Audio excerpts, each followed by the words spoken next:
More.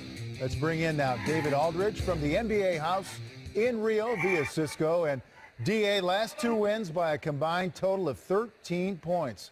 What's the story, DA? What do you see?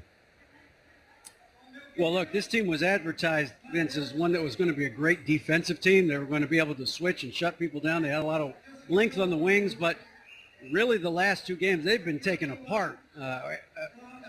Australia did it, and then Serbia did it on Friday night, and their guards were able to do whatever they wanted, get into the paint, create opportunities both for their bigs and for the three-point shooters. And then Jokic on Friday night just took them apart. On the low post, hit a couple of threes. He really played well. They really had a great game plan. So did Australia. They were ahead at the half. It's the first time the U.S. has been down at the half since 2004. They just got worn down a little bit by the U.S. team as the game went on. But certainly there is no fear of this U.S. team by the rest of the world as this tournament goes on. That's such a great point, DA, that the rest of the world is not afraid of the NBA players anymore because a lot of those guys are being a part of that. With that being said, Coach Boeheim said a few days ago there was a lot of slippage in the focus. The defense, the offense, the ball hadn't been moving the last couple games. Do you think the guys are maybe a little lackadaisical because they went through exhibition season so easily? 3D, that's a good point. They obviously didn't have any competition in the States during those exhibition games. In the first two games here, they also were not pressed at all. So, yeah, a little adversity. Maybe they need to get used to that. And Paul George said the other day that they're learning. They're learning how to play with each other. They're learning defense. They've talked the last couple of games about communicating better defensively, talking more defensively. It's something that they are not maybe used to doing with one another, but they better get used to it. As you guys mentioned, they play France on Sunday, and you've got Parker and Diaw and guys. These are NBA players you're playing against, and they're not going to be afraid of you. So they're going to come after them and really give them a great test, I think, on Sunday. And this previews the medal round, I think, going forward. It's not going to get any easier. They very easily could see Australia again in the gold medal game. They could get Spain or Brazil before that. Brazil played an incredible game on Saturday. Double overtime game against Argentina that they frankly should have won, but Argentina figured out a way to pull it out at the end. So it is not going to be easy for this U.S. team. And, the personnel is the personnel, but there is some stagnation offensively. They go long stretches where they're not moving the ball very much. Yeah, DA, I want to talk to you about Argentina and Brazil in a moment, but to your point about the ball sticking, the composition of this team has one really traditional point guard in Kyle Lowry, and we don't have a guy like LeBron James on this team or a Chris Paul. So they're still learning to play together. There's still some isolation there. How do you work through that, and is just iso ball going to be good enough? Well, it's going to be interesting, Vince, to see what Coach Krzyzewski does in terms of matchups and personnel. Kevin Durant went long stretches against Serbia without getting the ball, without touching the ball. And you just can't have that for a guy who's your best scorer. Kyrie Irving's a terrific player. He's a great player. But, in terms of point guard, I agree with you. I think that Kyle Lowry is more of a traditional point guard, and it will be interesting to see going forward if Coach Krzyzewski puts Kyle Lowry and Durant on the floor together, Kyle Lowry and Carmelo on the floor together, to maybe get a little bit more flow offensively than they've had during these stretches where they were up 27-9 and the ball was moving, and then really for the last 30-plus minutes of the game, the ball didn't move much at all, so they got to figure that out. Yeah. Sometimes you can out-talent somebody, and then sometimes you don't out-talent somebody, but for the most part, right, the USA has been able to do that. All right, back to Brazil and Argentina, really the great soccer rivalry in the world. Yeah. What was it like to be witness to that game that you mentioned, that double overtime win for Argentina? Oh, my God, Vince. I mean, it was one of the best games I've ever that I've seen and been a part of in my life. And because of the incredible atmosphere in that stadium, the Brazilian fans outnumbered the Argentina fans by a great amount, but there were a lot of Argentina fans there. As you mentioned, soccer, everything, these two countries next to each other. As Keith Jackson said, they plain don't like each other. and it showed through the whole game.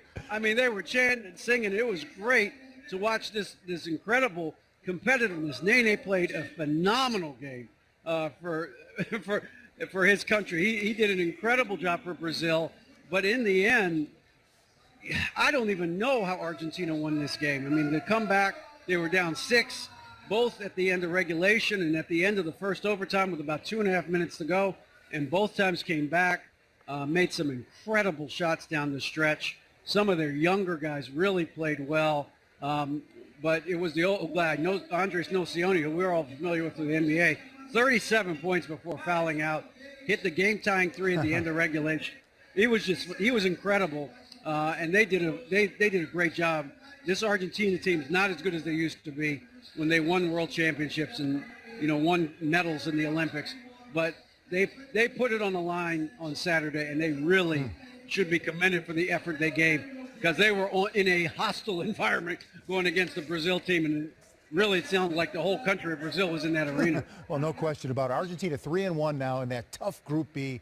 Brazil is 1-3. They may not get out of the prelims, but you saw it firsthand. David, always a pleasure to speak with you. I love the fact you're fired up for Olympic basketball down there in Rio. We'll talk to you down the line, man. Thanks, man. It's a lot of fun. It's really great basketball. Yeah, I'm picking up on that. Thank you, David Aldridge. And with more on the Dubs via phone, our West Coast scribe from NBA.com, Scott Howard Cooper is with us, and the schedule came out back on Thursday, Scott. The Dubs open with their rival San Antonio. And in looking at some of these early season games, does a retooling of the team excuse them for any record repeat this year, as they will be playing in some really big games while they continue to gel? I think so, and I don't think it's necessarily an excuse them as much as it's just the reality that while this team is obviously stacked in crazy ways, in the ways that every other team would like, there is going to be a transition period, and it's going to be much different than, say, a year ago when they began the season with largely the same group and the championship experience and the soaring confidence. I think they have reasons for the soaring confidence this time, but I think they also know that it could take a little bit of time just for people to be finding their way, how to fit into the offense, how are all the guys going to get their shots, just that normal X's and O's stuff. Well, it's going to be an emotional night, and we had the schedule up there in part. November 3rd, OKC at Oracle, Christmas rematch with Cleveland. The finals rematch will be at the Q, and Durant returns to OKC on February 11th. What do you have circled on your calendar in terms of seeing Golden State and a test you're looking forward to?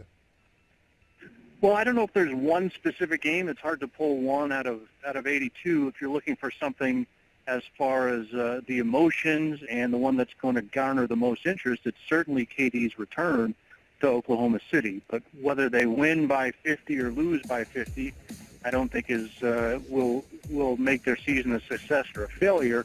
I see two different blocks, and that's the beginning and the end. Because if we're talking about the Warriors and the big picture, then they're fine, even if they get off to a slow start.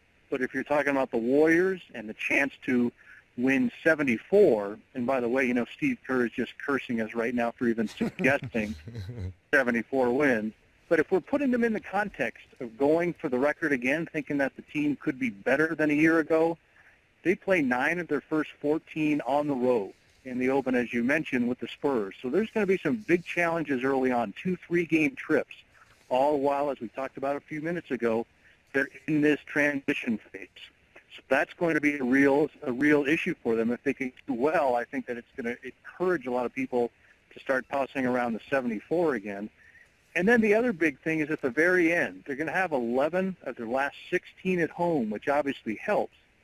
But these guys have been through such a grind, and they're going to, again, just emotionally because of all the attention. We saw how they struggled at the end of 2015-16 and really had to push hard to get to 73 in the record. Now they're doing it after playing into June for a second time and with 3 of their guys in the Olympics. So they're going to have a shorter vacation. Again, the benefit of playing at home at the end will be really good. But if they're thinking about staying fresh, that's going to be the big challenge. Is going to be the end of the regular season, and how are they peaking or not peaking for the playoffs? Good points all, and like a good Scott Howard Cooper story, it had a beginning, a middle, and an end when it came to looking at the Warriors season. Thank you, Scott. We'll talk to you down the road. Appreciate it. Have a great day. All righty. Dennis, I'll turn to you. For these super teams when they're assembled, what's sort of the figure-it-out period?